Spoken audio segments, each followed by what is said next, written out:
Telugu Desam party 44 సంవత్సరాల హంగామా అంటే వారు పార్టీ పెట్టి 44 వసంతంలోకి వారు అడుగుపెట్టిన సందర్భంగా అంగరంగ వైభవంగా ఆంధ్రప్రదేశ్ తెలంగాణ 2 రాష్ట్రాల్లో ఘనంగా కార్యకర్తల సమక్షంలో పార్టీ ఆఫీసులో జరుపుకున్నారు.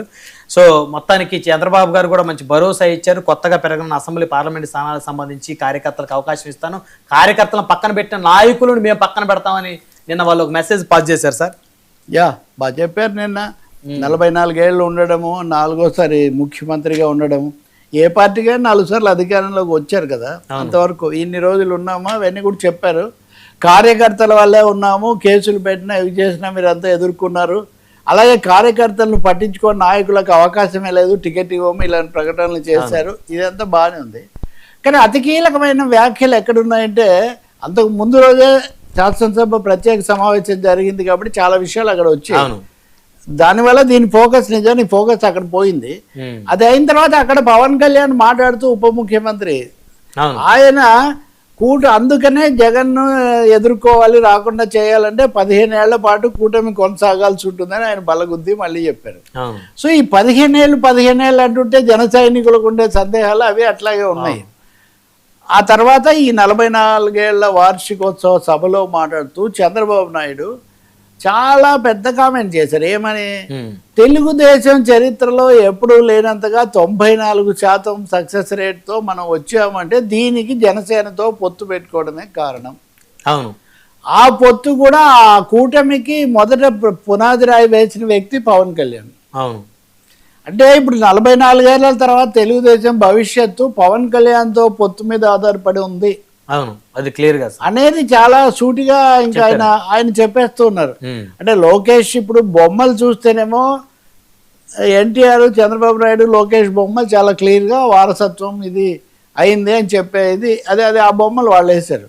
సో లోకేష్ ముఖ్యమంత్రి నాయకుడు అయితే అప్పుడు పవన్ కళ్యాణ్ ఎలా ఉంటాడనే ప్రశ్నలకు సమాధానంగా పవన్ కళ్యాణ్ 15 ఏళ్ళు ఉండాల్సిందే అని, నిజానికి రాజధాని సభలో 15 ఏళ్ల గురించి చెప్పాల్సిన అవసరం లేదు కానీ చెప్పాడు.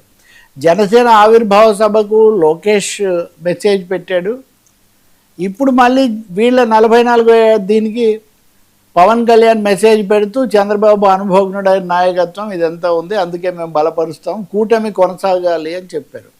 So the biggest message of 44th anniversary ఏమంటే తెలుగుదేశం ఒక్కటే గెలవబోట్లేదు. అవును, గెలవలేదు, పవన్ జనసేన వచ్చి గెలవలేదని ఆయన అనలేదు. ఈ విజయం వారి యొక్క మద్దతు ఆయన ఎందుకంటాడు, మీలాంటి వ్యాఖ్యాతలు కదా చెప్పాలి.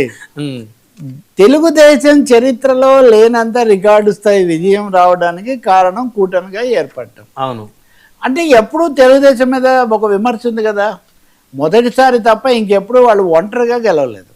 అవును సార్, ఒక్కసారి కూడా గెలవలేదు. ఒంటరిగా చేసిన ప్రతిసారి ఓడిపోయారు. రిస్క్ చేసినప్పుడల్లా అంతే కదా, రిస్క్ ఏం లేదు, ఎవరు కలిసి రాకే. ఇప్పుడు 2014-19లో కూడా అందరితో కలవడానికి ఆల్రెడీ వాళ్ళతో ఎవరు కలవడానికి రెడీగా లేరు, అలాగే బీజేపీ కానీ. అందువల్ల కలిసి ఉండకపోవడం వాళ్ళ చేతుల్లో. ఆ రోజు 19లో కూడా టీడీపీ, జనసేన, బీజేపీ 3 కలిసి పోటీ చేస్తే వారికి అవకాశం ఉండేదా సార్? తెలియదు అప్పుడు. నిజంగా వాళ్ళు 5 ఏళ్ళు పాలించిన తర్వాత ప్రజలు ఎలాంటి తీర్పు ఇచ్చి ఉండేవాళ్ళు, అది ఓపెన్ క్వశ్చన్. అసలు బీజేపీ కలిసి ఉండేదా?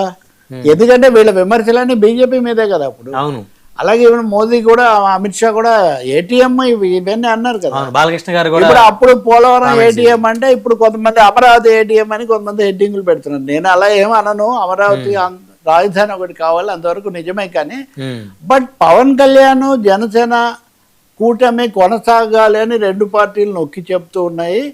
దాన్ని చంద్రబాబు నాయుడు కూడా అక్నాలైజ్ చేసి పవన్ కళ్యాణ్ అది రావడం వల్లే, చొరవ తీసుకోవడం వల్లే వచ్చిందని చెప్తున్నారు. మూడో మాట కూడా మెసేజ్ ముఖ్యమైనది. అదేమంటే కూటమి మేము ఏర్పాటు చేయటం కాదు, పవన్ కళ్యాణ్ చొరవ తీసుకొని ఏర్పాటు చేశాడు, ఆయనకి ఒక ఇంపార్టెన్స్ ఇచ్చాడు. 2 విధాలా కూడా. అంటే మీరే పెట్టారు, మేమేదో అనేది కూడా ఒకటి ఉంది. కాబట్టి మీరే అడిగారు, మేమే అడగలేదని అనుకోవాలా సార్? మీరు అనుకుంటారా లేదా మీ ఇష్టం, అది మీ అభిమానాల మీద, మీ ఆలోచనల మీద ఆధారపడి ఉంటుంది. ఈ మెసేజ్ చూసినప్పుడు అది కూడా చూడాలి కదా, 2 సైడ్లు ఆలోచించాలి కదా.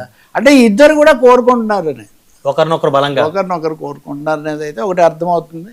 అదే సమయంలో లోకేష్ కూడా కీలకమైన మెసేజ్ ఇక్కడ ఇస్తూ, దాంతోపాటు జగన్మోహన్ రెడ్డికి ఈ క్రెడిట్ చోరీ అనే ఒక డిసీజ్ ఉంది. అవును. అనేది ఒకటి వచ్చింది. దానికి మనం నయం చేయాలి, లేకపోతే మందు తీసుకుంటే బాగుంటుంది ఈ పద్ధతిలో అన్నారు. కొంచెం దూకుడుగా అన్నారు. వెళ్ళటానికి కూడా లోకేష్ కొంచెం యంగ్ లీడర్గా ఆ ప్రయత్నం ఆయన దగ్గర కనిపించింది.